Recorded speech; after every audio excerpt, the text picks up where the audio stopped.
Martin Heidegger. Martin Heidegger was a German philosopher and a seminal thinker in the Continental tradition and philosophical hermeneutics, and is widely acknowledged to be one of the most original and important philosophers of the 20th century. Heidegger is best known for his contributions to phenomenology and existentialism, though as the Stanford Encyclopedia of Philosophy cautions, his thinking should be identified as part of such philosophical movements only with extreme care and qualification. Heidegger's membership in and public support for the Nazi Party has been the subject of widespread controversy regarding the extent to which his Nazism influenced his philosophy. His first and best-known book, Being and Time, though unfinished, is one of the central philosophical works of the 20th century.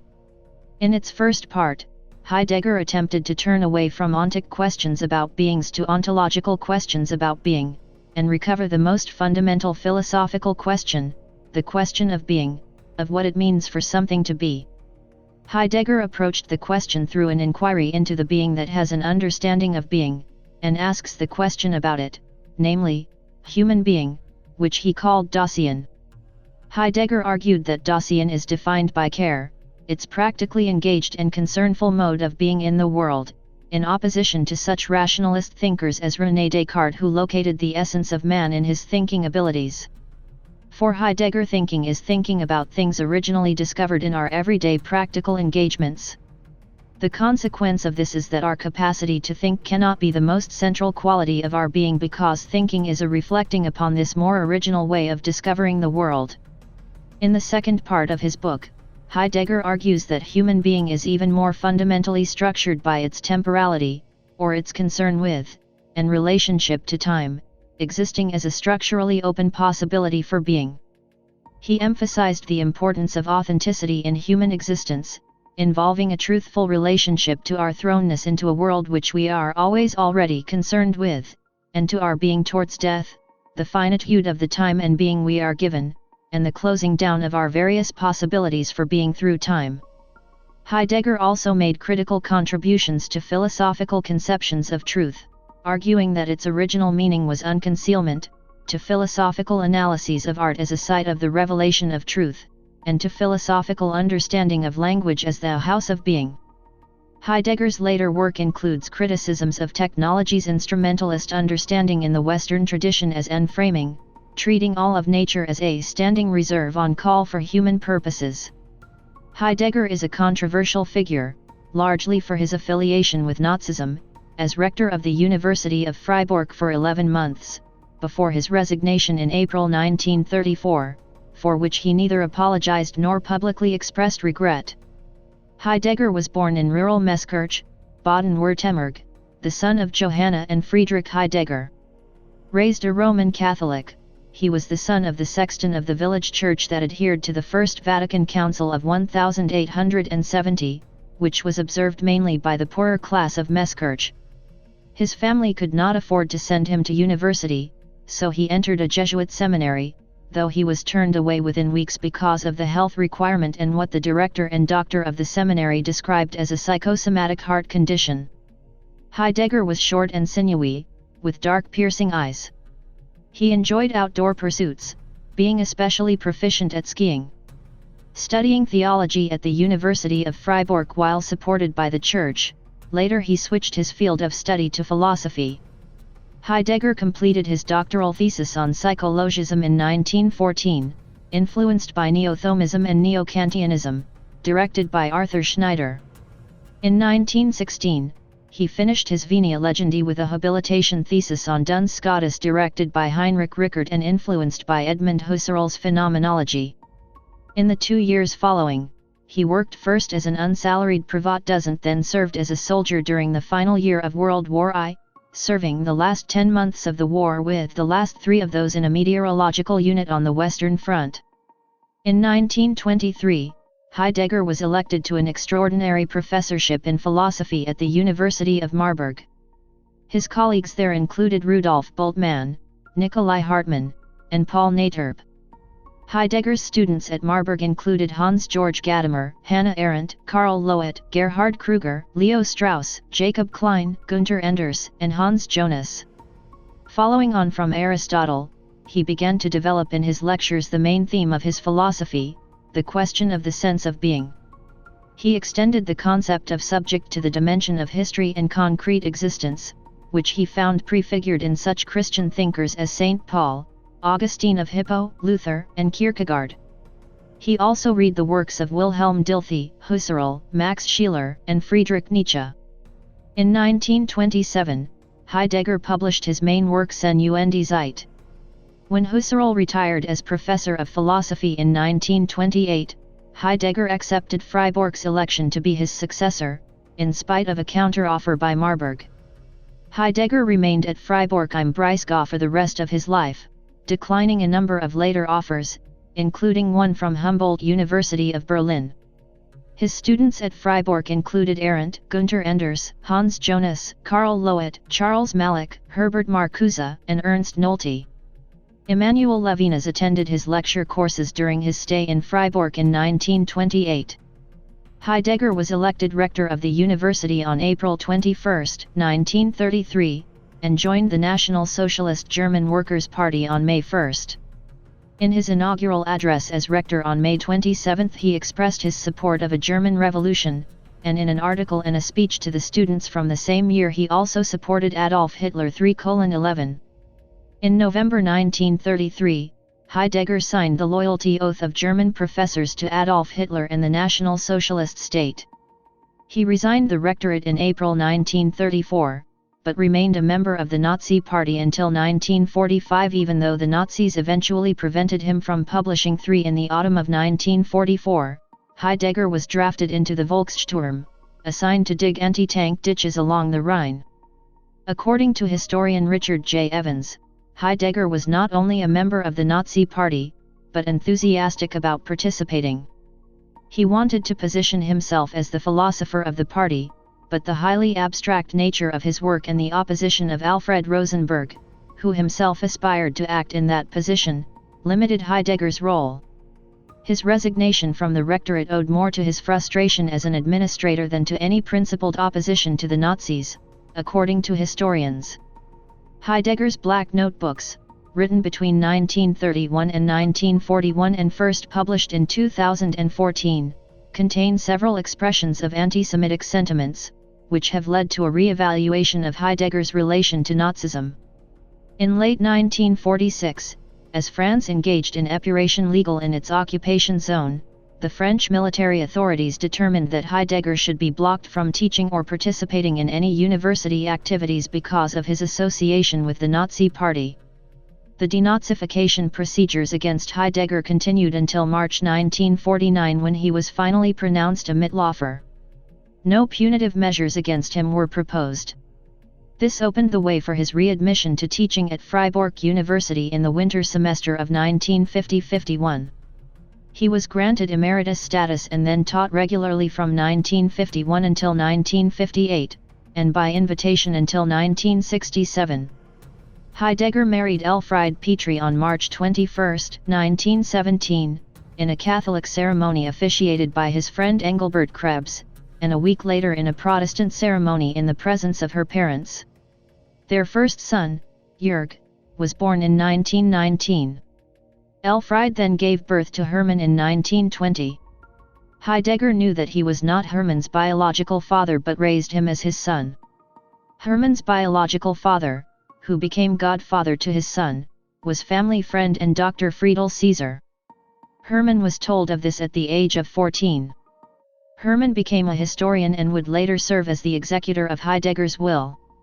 Heidegger had a long romantic relationship with Hannah Arendt and a steamy affair with Elisabeth Bloch-Mann, both students of his.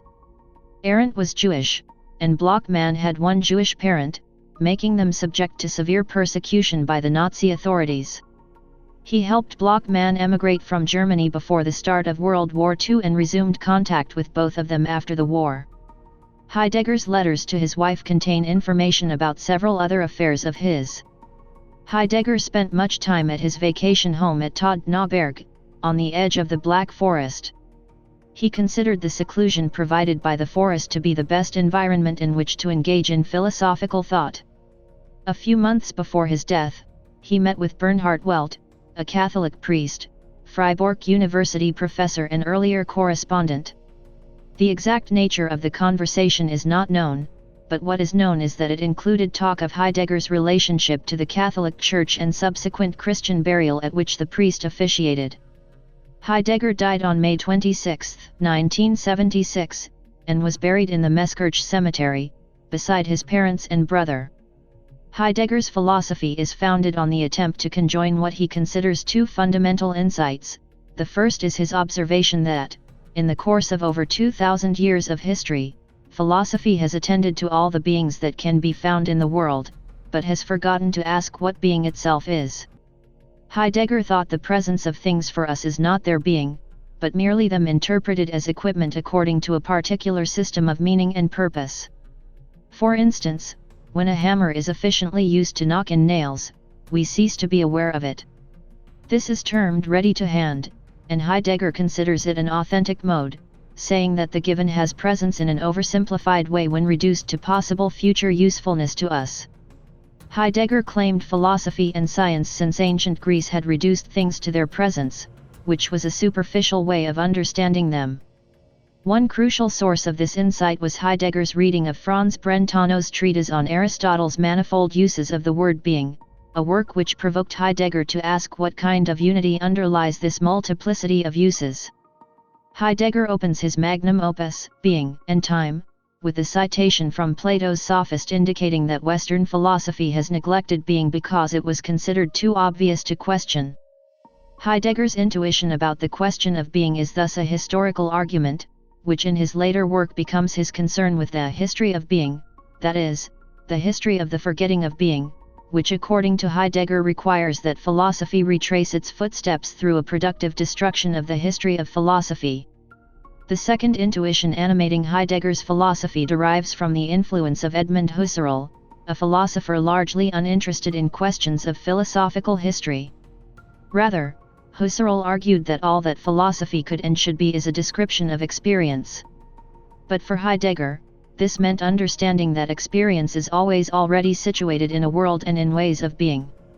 Thus Husserl's understanding that all consciousness is intentional is transformed in Heidegger's philosophy, becoming the thought that all experience is grounded in care. This is the basis of Heidegger's existential analytic, as he develops it in Being and Time.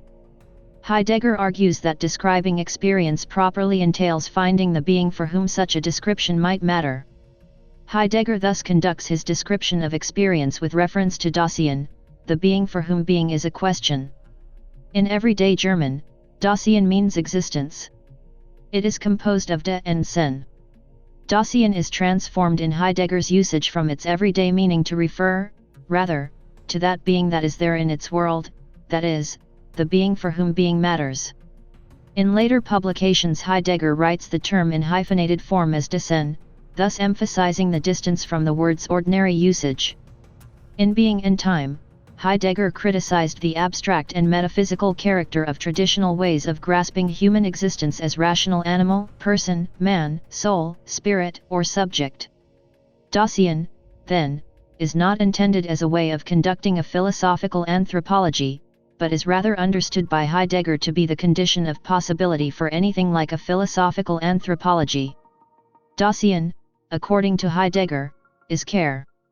In the course of his existential analytic, Heidegger argues that Dasein, who finds itself thrown into the world amidst things and with others, is thrown into its possibilities, including the possibility and inevitability of one's own mortality. The need for Dasein to assume these possibilities, that is, the need to be responsible for one's own existence, is the basis of Heidegger's notions of authenticity and resoluteness, that is, of those specific possibilities for Dasein which depend on escaping the vulgar temporality of calculation and of public life. The marriage of these two observations depends on the fact that each of them is essentially concerned with time. That Dasein is thrown into an already existing world and thus into its mortal possibilities does not only mean that Dasein is an essentially temporal being, it also implies that the description of Dasein can only be carried out in terms inherited from the Western tradition itself. For Heidegger, unlike for Husserl, philosophical terminology could not be divorced from the history of the use of that terminology, and thus genuine philosophy could not avoid confronting questions of language and meaning. The existential analytic of being and time was thus always only a first step in Heidegger's philosophy, to be followed by the dismantling of the history of philosophy, that is, a transformation of its language and meaning, that would have made of the existential analytic only a kind of limit case. That Heidegger did not write this second part of Being and Time, and that the existential analytic was left behind in the course of Heidegger's subsequent writings on the history of being, might be interpreted as a failure to conjugate his account of individual experience with his account of the vicissitudes of the collective human adventure that he understands the Western philosophical tradition to be.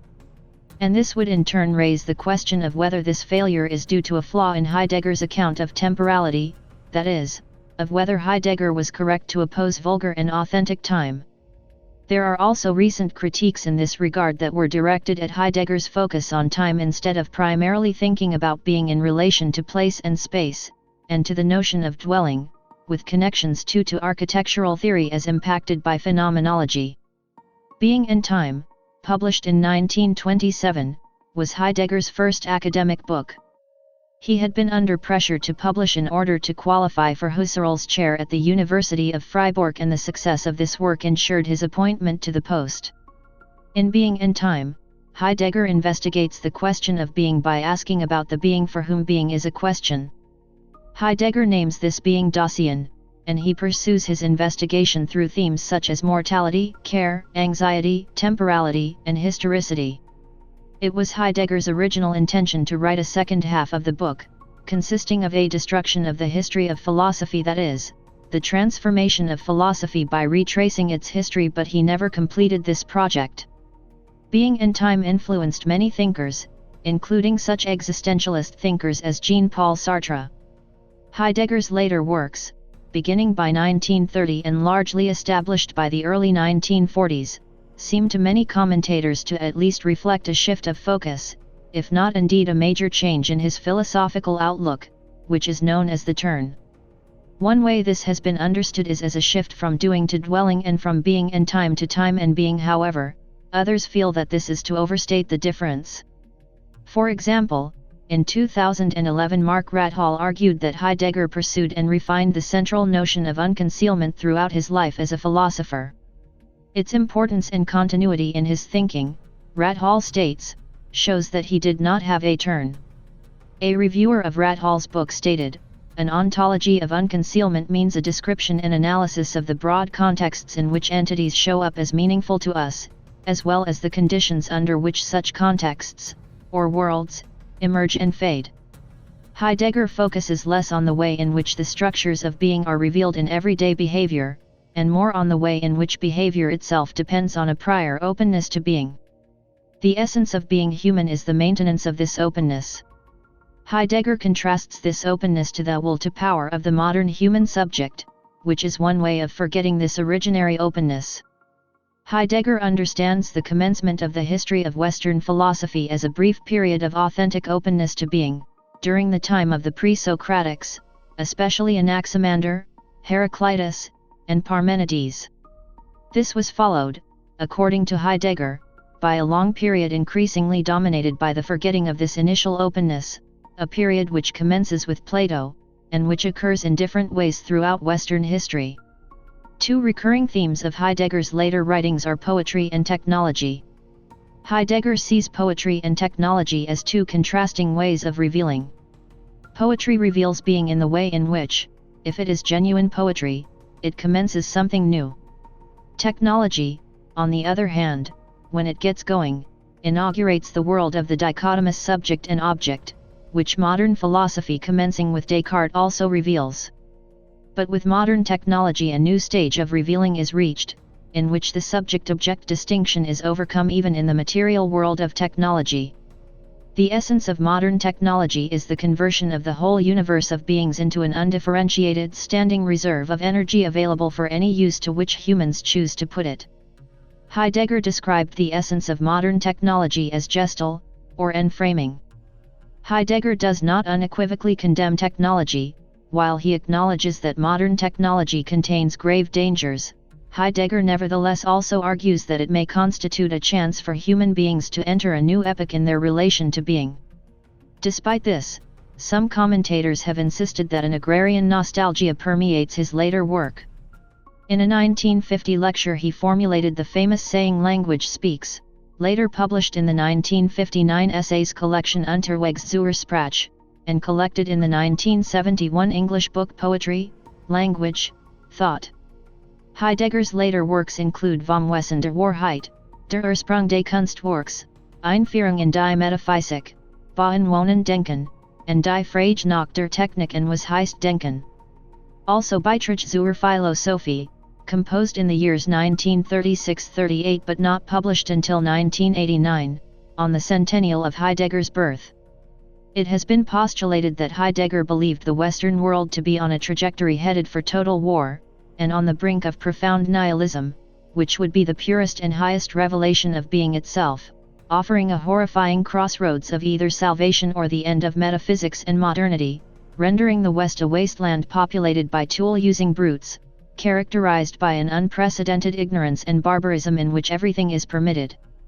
He thought the latter possibility would degenerate mankind generally into scientists, workers, and brutes, living under the last mantle of one of three ideologies: Americanism, Marxism, or Nazism, and an unfettered totalitarian world technology.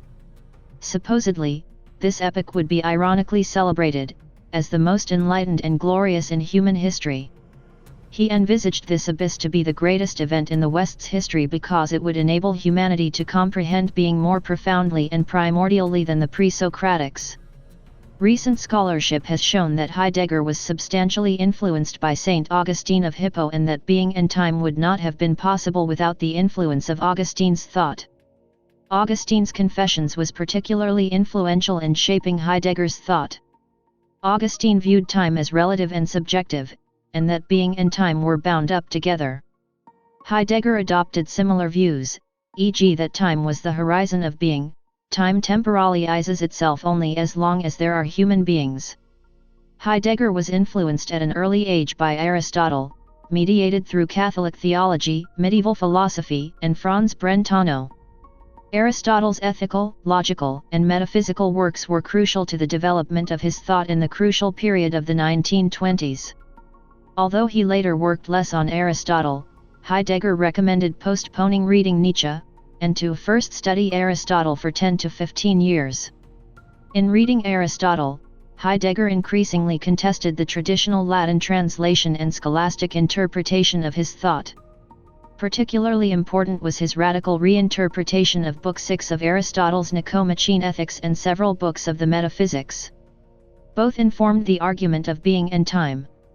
Heidegger's thought is original in being an authentic retrieval of the past, a repetition of the possibilities handed down by the tradition. The idea of asking about being may be traced back via Aristotle to Parmenides.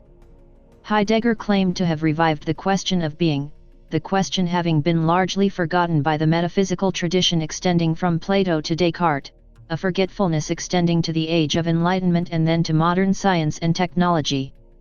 In pursuit of the retrieval of this question, Heidegger spent considerable time reflecting on ancient Greek thought, in particular on Plato, Parmenides, Heraclitus, and Anaximander, as well as on the tragic playwright Sophocles. Heidegger's very early project of developing a hermeneutics of factical life and his hermeneutical transformation of phenomenology was influenced in part by his reading of the works of Wilhelm Dilthey. Of the influence of Dilthey, Hans-Georg Gadamer writes the following: "As far as Dilthey is concerned, we all know today what I have known for a long time, namely that it is a mistake to conclude on the basis of the citation in Being and Time that Dilthey was especially influential in the development of Heidegger's thinking in the mid-1920s. This dating of the influence is much too late." He adds that by the fall of 1923 it was plain that Heidegger felt the clear superiority of Count York over the famous scholar, Dilthey. Gadamer nevertheless makes clear that Dilthey's influence was important in helping the youthful Heidegger in distancing himself from the systematic ideal of Neo-Kantianism, as Heidegger acknowledges in Being and Time. Based on Heidegger's earliest lecture courses, in which Heidegger already engages Dilthey's thought prior to the period Gadamer mentions as too late, scholars as diverse as Theodore Kisiel and David Farrell Krell have argued for the importance of Dilthian concepts and strategies in the formation of Heidegger's thought. Even though Gadamer's interpretation of Heidegger has been questioned, there is little doubt that Heidegger seized upon Dilthey's concept of hermeneutics. Heidegger's novel ideas about ontology required a gestalt formation, not merely a series of logical arguments, in order to demonstrate his fundamentally new paradigm of thinking, and the hermeneutic circle offered a new and powerful tool for the articulation and realization of these ideas. There is disagreement over the degree of influence that Husserl had on Heidegger's philosophical development, just as there is disagreement about the degree to which Heidegger's philosophy is grounded in phenomenology.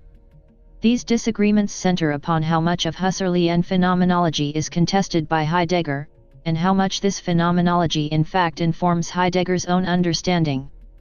On the relation between the two figures, Gadamer wrote, "When asked about phenomenology, Husserl was quite right to answer as he used to in the period directly after World War I, phenomenology, that is me and Heidegger."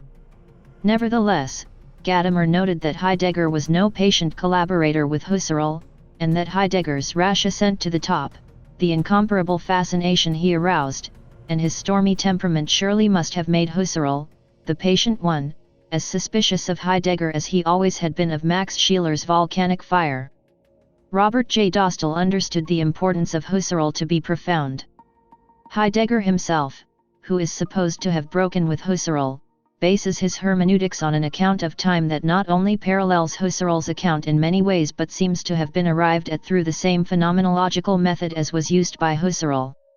The differences between Husserl and Heidegger are significant, but if we do not see how much it is the case that Husserlian phenomenology provides the framework for Heidegger's approach, we will not be able to appreciate the exact nature of Heidegger's project in Being and Time or why he left it unfinished. Daniel O. Dahlstrom saw Heidegger's presentation of his work as a departure from Husserl as unfairly misrepresenting Husserl's own work. Dahlstrom concluded his consideration of the relation between Heidegger and Husserl as follows.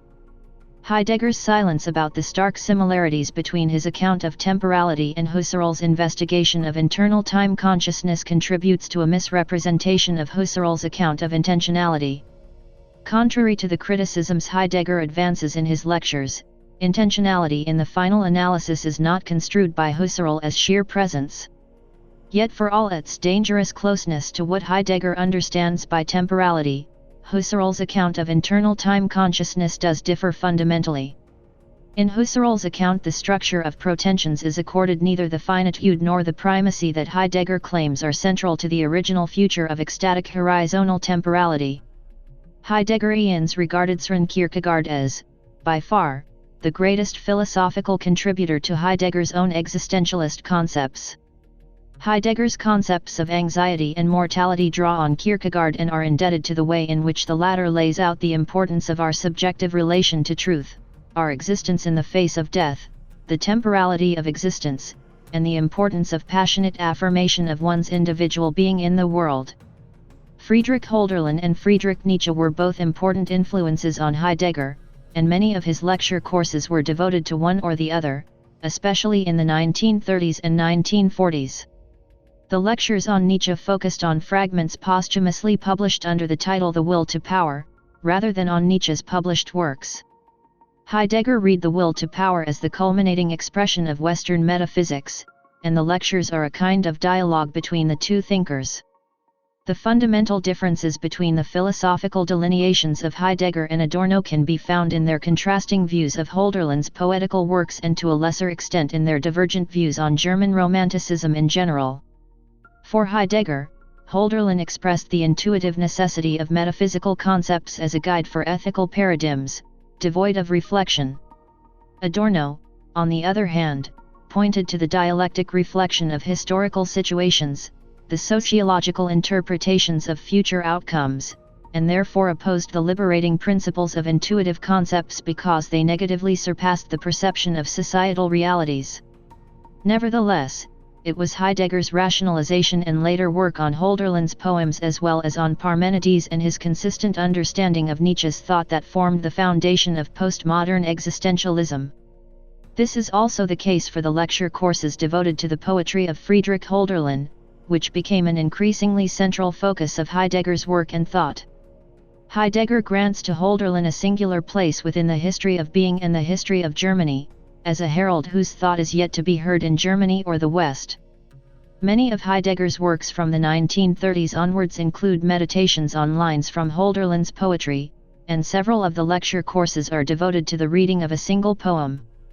Some writers on Heidegger's work see possibilities within it for dialogue with traditions of thought outside of Western philosophy, particularly East Asian thinking. Despite perceived differences between Eastern and Western philosophy, some of Heidegger's later work, particularly A Dialogue on Language between a Japanese and an Inquirer, does show an interest in initiating such a dialogue. Heidegger himself had contact with a number of leading Japanese intellectuals, including members of the Kyoto School, notably Hajime Tanabe and Kuki Shz. It has L.